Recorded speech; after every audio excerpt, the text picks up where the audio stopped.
So hi, this is Asha from budget friendly tailor. So இன்றைக்கி பார்த்தீங்கன்னா ஒரு 38 இன்ச்சு சைஸோட ப்ளவுஸு, அதாவது 38 இன்ச்சு அகலம், சரிங்களா? 38 அப்படின்னு சொன்னாலே எல்லாருக்கும் அண்டர்ஸ்டாண்ட் பண்ணிக்குவீங்க. ஸோ அந்த ப்ளவுஸுக்கான பேக் பார்ட்டு, அதாவது பின்பகுதியோட மார்க்கிங் வீடியோ தான். பார்த்தீங்கனாலே தெரியும் உங்களுக்கு ஓரளவுக்கு.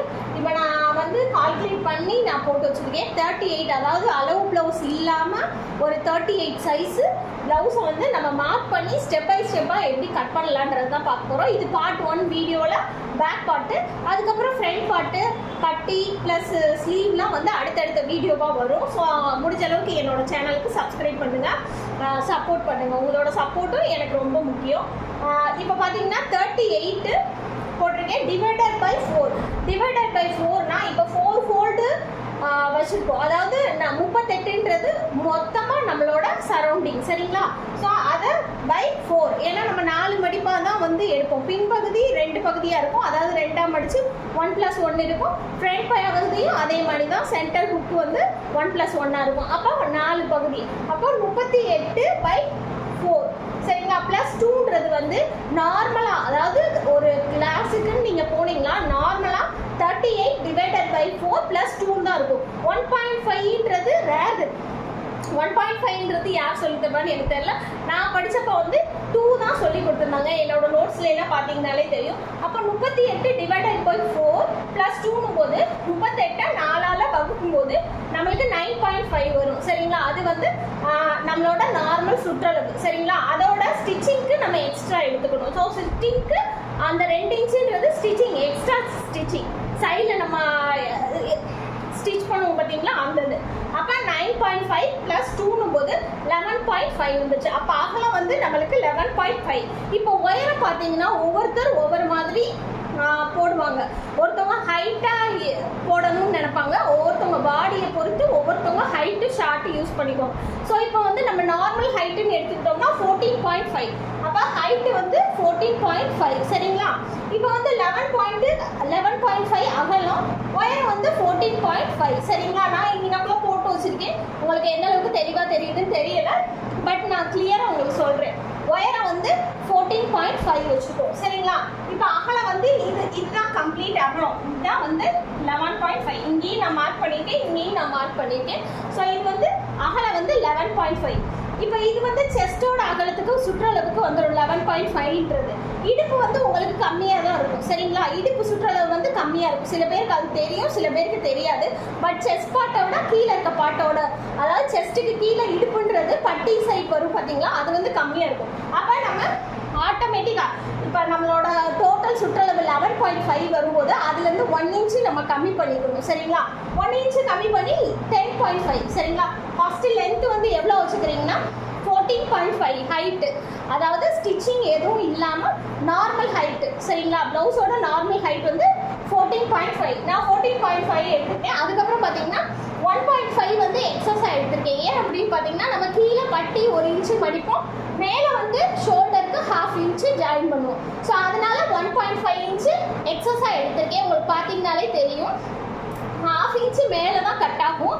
பட் இந்த 1.5 இன்ச்சுன்றது வந்து நம்ம ஃபோல்டு பண்ணுவோம் பார்த்தீங்களா, அது கீழே 2 மடிப்போம். ஃபஸ்ட்டு ஒரு 1/2 இன்ச்சில் மடிச்சுட்டு அப்புறம் 1 இன்ச்சு மடிப்போம். ஸோ அதுக்காக 1.5 இன்ச்சு, சரிங்களா? மேலே வந்து 1/2 இன்ச்சு எக்ஸஸாக நம்ம விட்டுக்கணும். ஸோ அப்போ 2 இன்ச்சு எக்ஸ்ட்ரா ஆக்கிக்கணும். ஹைட்டில் 14.5 வந்து நார்மல் ஹைட்டு, மேலே 1/2 இன்ச்சு வந்து ஷோல்டருக்கு, 1.5 இன்ச்சு வந்து கீழே ஃபோல்டு பண்ணுறதுக்கு. இப்போ இது வந்து நம்ம அகலம் உயரம் நம்மளுக்கு தெரிஞ்சிச்சு. 14 வந்து உயரம், 10.5 வந்து கீழே அகலம், மிடில் வந்து 11.5ன்றது தெரிஞ்சிச்சு. இதுக்கப்புறம் நம்ம என்ன பண்ணணும் பார்த்தீங்கன்னா ஷோல்டர், நெக்கோட அகலம் ப்ளஸ் ஷோல்டர், சரிங்களா?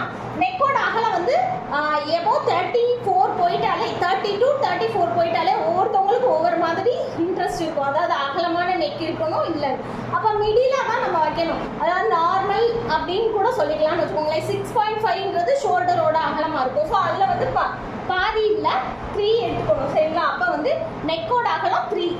அதுக்கப்புறம் பார்த்தீங்கன்னா ஷோல்டர் 3.5, சரிங்களா? அதாவது நெக்கோட அகலம் வந்து 3, ஷோல்டர் வந்து 3.5. ஸோ இது 3 எடுத்துருக்கேன். உங்களுக்கு பார்த்தீங்கனாலே தெரியும் இது 3.5. இது வந்து நார்மல், அதாவது இந்த மாதிரி வச்சிங்கனாலும் செட் ஆகும்.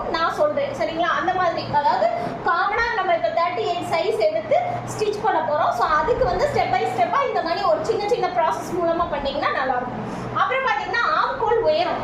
சரிங்களா, ஆம்கோல் உயரம்ன்றது வந்து பார்த்தீங்கன்னா எப்பயுமே நெக்கை விட கூட தான் இருக்கணும். அதாவது நெக்குக்கு ஈவனாக இருக்கக்கூடாது. இப்போ நம்ம இங்கே 6 இன்ச் வைக்கிறோம் அப்படின்னும் போது இங்கே வந்து 6.5 இருக்கணும், இல்லை 5.5 இருக்கணும். 6 ஈவனாக இருக்கக்கூடாது. உங்களுக்கு தெரியும், நிறைய பேருக்கு ஸ்டிச்சிங் தெரிஞ்சவங்களுக்கு தெரியும், இந்த ஈவனாக இருக்கும்போது இந்த இடம் வந்து டைட்டாக பிடிக்கும். இந்த யூ வலை வர இடம் வந்து இழுத்து பிடிக்கிற மாதிரி இருக்கும். ஸோ அதுக்காக தான் இந்த இது. சரிங்களா, ஸோ இப்போ வந்து 6 இன்ச்சு ஒயரை வச்சுக்கிட்டோம். ஆம்கோல் ஒயரம் இது. அப்போ பேலன்ஸ் 11.5 நம்ம அதுக்கு நேராக ஸ்ட்ரைட்டாக போட்டோம்னா தெரிஞ்சிடும். இப்போ இந்த எல் ஷேப் வந்துருச்சு. இப்போ இந்த எல் ஷேப்பில் நம்ம ஆம்கோல் வளைவு எப்படி மார்க் பண்ணுறதுன்னு சில பேருக்கு டவுட்டாக இருக்கும். ஸோ நிறைய பேர் வந்து இந்த மாதிரி ஸ்கேல் வச்சு யூஸ் பண்ணிக்குவாங்க. ஸோ ஸ்கேலை வந்து இந்த மாதிரி ஒரு பொசிஷனில் வச்சு அப்படியே மார்க் பண்ணிடுவாங்க. சரிங்களா, இது வந்து இப்போ இந்த மாதிரியே நான் வச்சு உங்களுக்கு மார்க் பண்ணி காமிக்கிறேன். ஸோ இதில் இந்த மாதிரி வச்சு மார்க் பண்ணிட்டா இதோட அளவு வந்து இந்த மாதிரி வரும். சரிங்களா, ஆம்கோல் வளைவு இப்படி வரும். அப்படி இல்லை என்கிட்ட இந்த ஸ்கேல் இல்லாமல் நான் எப்படி பண்ணுறதுன்னு கேட்டிங்கன்னா, இதுக்கும் நான் சொல்கிற இன்னொரு டிப்ஸுக்கும் வந்து ஒரு 4 இன்ச்சு டிஃப்ரெண்ட் தான் இருக்கும். ஆனால் அதனால ரொம்ப பெரிய ப்ராப்ளம்லாம் க்ரியேட் ஆகிடாது. சரிங்களா, இப்போ வந்து இதோட ஹைட் வந்து 6. நம்ம ஆல்ரெடி 6 வச்சுருந்தோம். அப்போ 6ல்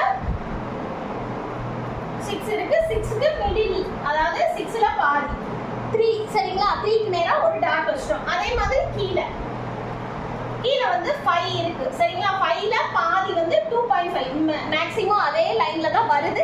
பட் இருந்தாலும் நீங்க எப்படி கால்குலேட் பண்றதுன்னு நினைச்சுக்கீங்க. இப்போ நம்மளுக்கு அகலத்தை பொறுத்து இந்த அகலம் வந்து நம்மளுக்கு அதுவா ஆட்டோமேட்டிக்கா வந்துடும். 11.5ன்ற லென்த்துக்கு நம்ம இங்க வரைக்கும் மார்க் பண்ண போறோம். சரிங்களா, இப்போ இந்த 6 இன்ச் போட்டோம். இந்த சைடு எவ்வளவு தூரம் போடணும்னு நினைப்பீங்க. அப்ப நீங்க ஒன்றும் இல்லை, இதுக்கு நேரா இப்படி ஸ்கேலை வச்சு நம்மளோட பாடியோட ஃபுல் சுற்றளவை 11.5 இப்படி வச்சு மார்க் பண்ணி இந்த எல் ஷேப்பை முடிச்சுக்கிறீங்க. அதுக்கப்புறம் கீழே இடுப்புக்கு நான் சொன்ன மாதிரி 10.5, இங்கே 11.5னா இங்கே 10.5. அதுக்கு நேரம் ஒரு கோடு போட்டு ஸ்லாண்டிங்காக ஒரு, அதாவது கொஞ்சம் கிராஸாக வரும், உங்களுக்கு பார்த்தாலே தெரியும். இதுக்கப்புறம் தான் நம்ம இங்கே டாட் பிடிப்போம். இந்த டாட் பிடிக்கும் போது இன்னும் ஒடுக்கமாக இடுப்பு செஸ்டோட அகலத்துக்கு ஏற்ற மாதிரி கரெக்டாக இருந்துக்கும். இப்போ வந்து பார்த்தீங்கன்னா நான் சொன்னேன் பார்த்தீங்களா, இந்த 6ல் மிடில் ஒரு டாட்டு ப்ளஸ் இங்கே இந்த லைன் இது 5 இருக்குன்னா இதில் வரும். அப்போ இதை கனெக்ட் பண்ணுற மாதிரி ஒரு கர்வ் போட்டுருணும். ஸோ அந்த கர்வ் போட்டிங்கனாலும் இதே மாதிரி தான் வரும். மேக்ஸிமம் ஒரு சின்ன டிஃப்ரெண்ட் வரும்னு வச்சுக்கோங்களேன். ஏன்னா நான் அந்த ஸ்கேல் வைக்கும் போது மார்க் இங்கேருந்து ஸ்டார்ட் ஆகிருக்கு, இங்கே கரெக்டாக முடிச்சிருக்கு. பட் நம்ம இப்போ வந்து அளவெடுத்து பண்ணும்போது 3 இங்கே வந்திருக்கு. ரொம்ப டிஃப்ரெண்ட் வராது. இதுலேருந்து நீங்கள் போனீங்கனாலும் அதே மாதிரி தான் வரும். ஸோ இந்த மிடில் பாயிண்ட் வந்து ஒரு 1.25 இன்ச் 1.5 இன்ச் வரும். சரிங்களா, ஸோ அப்படியும் மார்க் பண்ணி நீங்கள் பண்ணலாம். இந்த கிராஸாக ஸ்கேல் எப்படி வச்சு 1.5 இன்ச் மார்க் பண்ணி இங்கே ஒரு டாட் வச்சு இந்த 3 டாட்டையும் கனெக்ட் பண்ணுற மாதிரி ஒரு கர்வ் போட்டிங்கன்னா ஆம்கோல் வளைவு வந்துடும். சரிங்களா, ஸோ இது இப்போ வந்து சில பேருக்கு வந்து ஆம்கோலோட அகலம் வந்து கூட இருக்கலாம், குறைவாக இருக்கலாம். சரிங்களா, இப்போ 38 இன்ச்சுன்றது காமனான சைஸு. நம்ம 6 இந்த மாதிரி போட்டுறோம். இப்போ இதே அளவு உள்ளவங்களுக்கு ஆம்கோல் லூஸாக இருக்குது, டைட்டாக இருக்குன்னு ஃபீல் பண்ணுறாங்கன்னா அப்போ நீங்கள் ஆம்கோலை சுற்றளவாக வந்து எடுக்கணும். ஸ்கேல் டேப் வச்சு இன்ச்சு டேப் வச்சு அளந்துட்டு, ஸோ அதில் வந்து பாதி. இப்போ என்னன்னு நினைக்கிறீங்கன்னா அதில் பாதி உங்களுக்கே தெரியும். இப்போ சுற்றளவு 12 இருக்கு அப்படின்னு வச்சுக்கோங்க. 12ல் 16 இருக்குன்னு வச்சுக்கோங்க. 16ல் பாதி 8. அப்போ இங்கே வந்து ஒரு 1/2 இன்ச்சு இங்கே ஒரு டாட் வச்சுட்டு இங்கே 2 இன்ச்சு டாட் வச்சுட்டு இந்த கேப் வந்து 8 இருக்கான்னு நம்ம செக் பண்ணணும். சரிங்களா, 8 இன்ச் இருக்கானு. ஏன்னா 16ல் பாதி 8.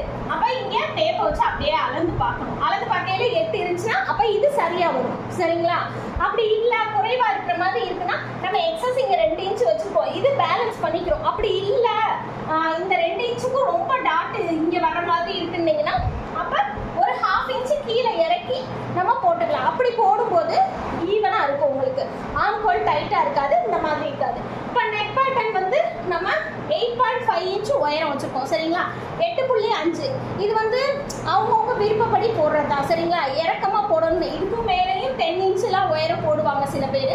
பட் அவங்கவுங்க விருப்பப்படி இந்த உயரத்தை நம்ம மெஷர் பண்ணி போட்டு நார்மலாக 8.5 வைக்கலாம். சில பேர் 6 வைப்பாங்க. அதான் நான் சொன்னேன் பார்த்தீங்களா, இப்போ ஆம்கோல் 6 வைக்கிறோம்னா இதை விட 1/2 இன்ச் எக்ஸஸாக இருக்கணும், இல்லை கம்மியாக இருக்கணும். ஒன்று 5.5 வைக்கணும், எனக்கு க்ளோஸ் நெக்காக தான் நான் போடுவேன் அப்படின்னு விருப்பப்படுறவங்களுக்கு வந்து நீங்கள் 5.5 வைக்கலாம், இல்லை 6.5 வைக்கலாம். சரிங்களா, ஈவனாக மட்டும் வைக்க வேண்டாம்.